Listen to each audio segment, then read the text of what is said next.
40-50 বছৰ ধৰি তেওঁলোকক শিক্ষা দান কৰিবলৈ দিয়াৰ পাছত তেওঁলোকৰ চাকৰিটো যদি নহয় তেতিয়া তেওঁলোকতো মৃত্যু মুখলৈ ঠেলি দিয়াই হ'ব।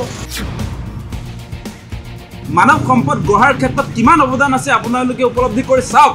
গতিকে সেই মানুহবিলাক অন্যায় কৰা বন্ধ কৰক। মুখ্যমন্ত্ৰী হিমন্ত বিশ্ব শৰ্মাই ভেঞ্চাৰ শব্দটো উঠাই দিম বুলি কৈছিল। মুখ্যমন্ত্ৰী হিমন্ত বিশ্ব শৰ্মাই ভেঞ্চাৰ শব্দটো উঠাই দিম বুলি কৈছিলে। তেওঁ মানে যিমান ভেঞ্চাৰ স্কুল আছে সকলো ভেঞ্চাৰ স্কুলক বোলে তেওঁ প্ৰাদেশিকৰণ কৰিব। কিন্তু আজিৰ তাৰিখলৈকে তেওঁ যি প্ৰতিশ্ৰুতি দিছিলে সেই প্ৰতিশ্ৰুতি ৰূপায়ণ নকৰিলে। আপোনালোকে নিশ্চয় দেখিছে যে দীৰ্ঘদিন ধৰি আজি ভেঞ্চাৰ যিবিলাক স্কুলৰ যিবিলাক শিক্ষক শিক্ষয়িত্ৰী তেওঁলোকে প্ৰতিবাদী কাৰ্যসূচী অব্যাহত ৰাখিছে। আপোনালোকে নিশ্চয় খবৰ লাভ কৰিছে যে তেওঁলোকৰ যিসকল সতীৰ্থ প্ৰায় 400-500 তেওঁলোকৰ সতীৰ্থ ইতিমধ্যে মৃত্যুমুখত পৰিছে।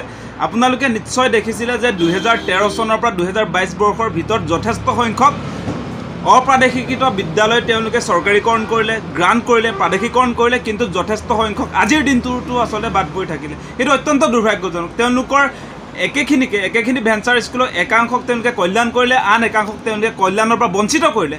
সেইটো আচলতে কোনো কাৰণতে মানি ল'ব নোৱাৰি। আপোনালোকে নিশ্চয় দেখিছে, মই সেই কথা পূৰ্বেও কৈছোঁ যে শিক্ষাগুৰু এজন আচলতে মমবাতিৰ নিচিনা। তেওঁলোকে নিজে জ্বলি জ্বলি আচলতে পোহৰ বিলায়। সেই কথাটো আমি সকলোৱে উপলব্ধি কৰা উচিত। আৰু 40-50 বছৰ ধৰি তেওঁলোকক শিক্ষা দান কৰিবলৈ দিয়াৰ পাছত তেওঁলোকৰ চাকৰিটো যদি নহয় তেতিয়া তেওঁলোকতো মৃত্যু মুখলৈ ঠেলি দিয়াই হ'ব। আপোনালোকে নিশ্চয় দেখিছে তেওঁলোক বৰ্তমান সময়ত তিলকৈ জীয়াই আছে। আমাৰ বেয়া লাগে। তেওঁলোকে যেতিয়া প্ৰতিবাদ কৰিবলৈ আহে গুৱাহাটীলৈ, আমাৰ অত্যন্ত দুখ অনুভৱ হয় যে সেই ভেঞ্চাৰ স্কুল যিবিলাক শিক্ষাগুৰু তেওঁলোকে ইয়াত প্ৰতিবাদী কাৰ্যসূচী ৰূপায়ণ কৰিছে, তেওঁলোকে আমাৰ সন্মুখত কয় যে চৰকাৰে বাৰম্বাৰ তেওঁলোকক প্ৰতিশ্ৰুতি দিছে। বাৰম্বাৰ প্ৰতিশ্ৰুতি দিয়াৰ পাছতো কিন্তু আজিৰ তাৰিখলৈকে প্ৰতিশ্ৰুতি পূৰণ নহ'ল।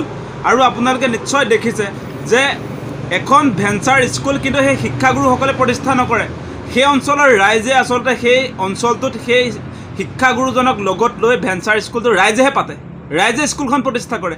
ৰাইজে প্ৰতিষ্ঠা কৰা স্কুলখনত শিক্ষকতাহে কৰিছে এতিয়া আপোনাৰ ভেঞ্চাৰ শিক্ষকসকলে। গতিকে সেই কথাটো আমি বুজা দৰকাৰ। ৰাইজে পতা স্কুলখনত ভৱিষ্যতে আচলতে গ্ৰাণ্ট হ'ব বুলি ভাবি, প্ৰাদেশিকৰণ হ'ব বুলি ভাবি তেওঁলোকে শিক্ষকতা কৰিলে। সেই শিক্ষকতা কৰি আজি 40 বছৰ অতিক্ৰম কৰিলে। তাৰ পাছত যদি আপোনাৰ সেই স্কুলখন প্ৰাদেশিকৰণ নহয় তেতিয়াহ'লে সেই মানুহজনৰ অৱস্থাটো কি হ'ব সেই কথাটো আপোনালোকে ভাবি চাওক।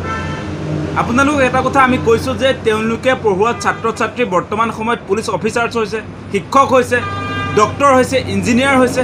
গতিকে তেওঁলোকৰ মানৱ সম্পদ গঢ়াৰ ক্ষেত্ৰত কিমান অৱদান আছে আপোনালোকে উপলব্ধি কৰি চাওক। গতিকে সেই মানুহবিলাক অন্যায় কৰা বন্ধ কৰক। অতি শীঘ্ৰে ভেঞ্চাৰ স্কুলৰ যিসকল আচলতে শিক্ষাগুৰু তেওঁলোকৰ লগত কথা পাতি তেওঁলোকৰ স্কুলসমূহ অতি শীঘ্ৰে প্ৰাদেশিকৰণৰ ব্যৱস্থা কৰক। সেই কথা আমি কৃষক মুক্তি সংগ্ৰাম সমিতিৰ তৰফৰ পৰা দাবী উত্থাপন কৰিলোঁ।